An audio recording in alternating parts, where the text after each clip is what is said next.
हाय JEE warriors. आज आप सभी के लिए ना one of the biggest breaking news है फॉर ऑल जेई एस्पिरेंट। मुझे उम्मीद नहीं थी और शायद आप में से भी किसी को उम्मीद नहीं होगी कि एनटीए इतना बड़ा एक स्टेप लेने वाला है। और वो स्टेप पता है क्या है? Specially for all our JEE aspirant, आप सभी का जेई एडवांस का एक अटेम्प्ट और बढ़ चुका है। आज जेई एडवांस का प्रेस रिलीज हुआ और उसकी वेबसाइट पर अभी यहां पर अपडेट किया गया है। वो अपडेट क्या है दोस्तों, मैं सबसे पहले जो मोस्ट इंपॉर्टेंट अपडेट है ना वो आपको बताना चाहूंगा। That is regarding the number of attempts criteria A3।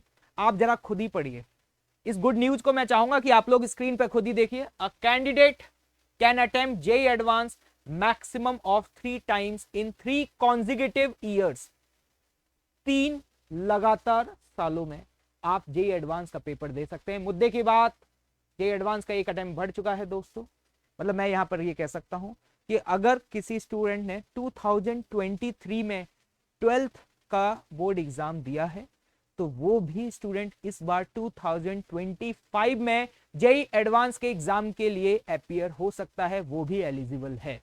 आपको याद होगा कई लंबे समय से काफी सारे इस मुद्दे पर चर्चा चल रही थी और कुछ स्टूडेंट्स का कहना यह था कि जिस तरीके से आपने जेई मेंस में 3 अटेम्प्ट किए हुए हैं, एग्जैक्टली उसी तरीके से जेई एडवांस में भी आप 3 अटेम्प्ट कर दीजिए। तो दोस्तों एनटीए ने फाइनली आपका ये फरमान सुन लिया है और finally JEE advanced as well as JEE mains इन दोनों में आपके 3 अटेम्प्ट हो चुके हैं। Now the point is that कि इसका क्या इंपैक्ट पड़ने वाला है, इसका इंपैक्ट किस कैटेगरी पे पड़ने वाला है। तो सबसे पहले यार ये सबसे बड़ी ग्रेट न्यूज जो है ना वो अपने उन स्टूडेंट्स के लिए है जिन्होंने सेकंड ड्रॉप लिया है। जिन्होंने सेकंड ड्रॉप लिया है उनके मन में एक गिल्ट तो रहता ही है कि यार आई एम नॉट एलिजिबल। तो दोस्तों आप सभी लोग एलिजिबल हैं। इवन जिन लोगों ने 2024 में 12th का एग्जाम दिया है वो जेई एडवांस का एग्जाम 2026 में भी दे सकते हैं। मतलब नंबर ऑफ अटेम्प्ट्स और ज्यादा बढ़ चुके हैं। अब पॉइंट ये है कि इसका इंपैक्ट जो है ना वो कहां पड़ने वाला है पता है? इसका इंपैक्ट ये है यार, जेई एडवांस का जो ऑरा था ना वो थोड़ा सा मुझे लग रहा है कम होने वाला है। मतलब अभी तक ये रहता था कि भैया नंबर ऑफ अटेम्प्ट 2 है ना, तो मैं देखा करता था अपने यहाँ पे कोटा सेंटर पे कि लोगों के अंदर जो लेवल ऑफ सिंसियरिटी होता था वो एक अलग ही लेवल होता था। तो लोगों के अंदर एक बहुत शिद्दत से मेहनत करने का एक जज्बा हुआ करता था। उस जज्बे में कहीं ना कहीं थोड़ी सी कमी देखने को तो मिलेगी, क्योंकि स्टूडेंट्स को पता होता था कि यार अपने पास 12th के साथ और उसके बाद एक ही साल है। तो अब मुझे लगता है कि थोड़ा सा आप चिल कर सकते हो, है ना। जैसे आप में से कई सारे लोगों को इस बात का थोड़ा सा गिल्ट रहता है कि सर मैंने जेई की प्रिपरेशन अब तक बहुत सिंसियरली नहीं करी है, और अगर मैं अभी से जेई की प्रिपरेशन करता हूं क्या मैं जेई एडवांस जैसे एग्जाम को क्रैक कर सकता हूं? तो मुझे लगता है कि अब आपके पास समय एक ईयर और एक्स्ट्रा ऐड हो गया है, और अगर आपके अंदर वो जज्बा है, वो पॉजिटिविटी है, तो डेफिनेटली आप कर सकते हैं। तो भाई ये तो शानदार न्यूज है। इसके अलावा भाई ये भी आर्टिकल आप लोग देख लीजिएगा, बहुत ही क्लियरली मेंशन किया गया है। प्लीज बहुत A candidate should have appeared for the class 12th for the first time in either 2023, 24 और 25. Be careful, 3 consecutive years बोला गया है। मतलब ऐसा नहीं है कि आपका मन चाहे कभी भी आप 3 अटेम्प्ट दे सकते हैं। मैंने 2020 में दिया था, क्या मैं एलिजिबल हूं? नहीं नहीं, 3 consecutive years हैं। इफ यू आर इन 2023 तो भी आप एलिजिबल हैं। और साथ ही साथ बी केयरफुल, अगर आपने 2022 या उससे पहले दिया है देन यहाँ पे क्लियरली लिखा हुआ है you are not eligible to appear in the JEE advance exam. देखो भाई ये सिंपल सी बात है, ये समय है जश्न बनाने का। दिवाली के समय पे भी धमाके पे धमाके हुए थे और दिवाली के बाद भी धमाके हो रहे हैं, और ये धमाका तो आपके लिए गुड न्यूज लेकर के आया। This is one of the breaking news यार है ना। मतलब दिल खुश हो गया। मतलब मुझे लगता है कि ये न्यूज किसके लिए अच्छी है? सभी के लिए है मेरे हिसाब से।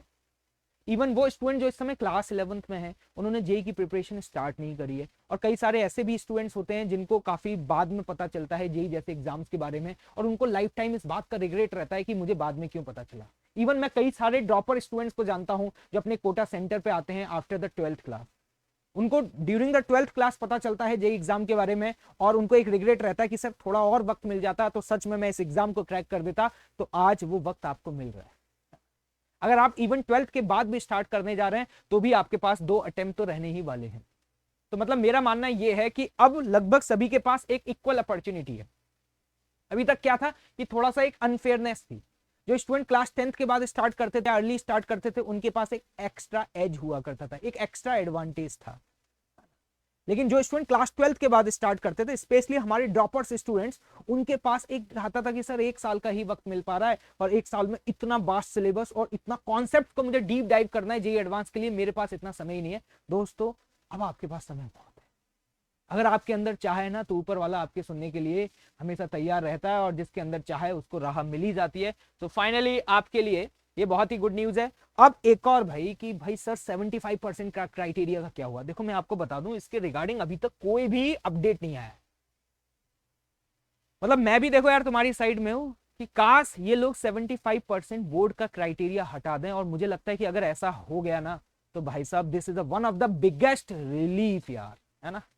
मतलब मुझे पता है कि ये सिचुएशन आप सभी के लिए काफी पैनिक होती है, लेकिन ये है कि आप चलिए नंबर ऑफ अटेम्प्ट्स बढ़ गए हैं, तो ये सिचुएशन थोड़ा सा आपके लिए रिलैक्स हो सकता है। लेकिन मेरा मानना है कि यार 75% के क्राइटेरिया को हटा के 60 कर देना चाहिए, जिससे स्टूडेंट्स अपने बोर्ड एग्जाम्स और जेईई की प्रिपरेशन को आराम से मैनेज कर पाए। यहाँ पे एक बार देख लेते हैं एलिजिबिलिटी क्राइटेरिया में कुछ अब कोई अपडेट आया हो तो।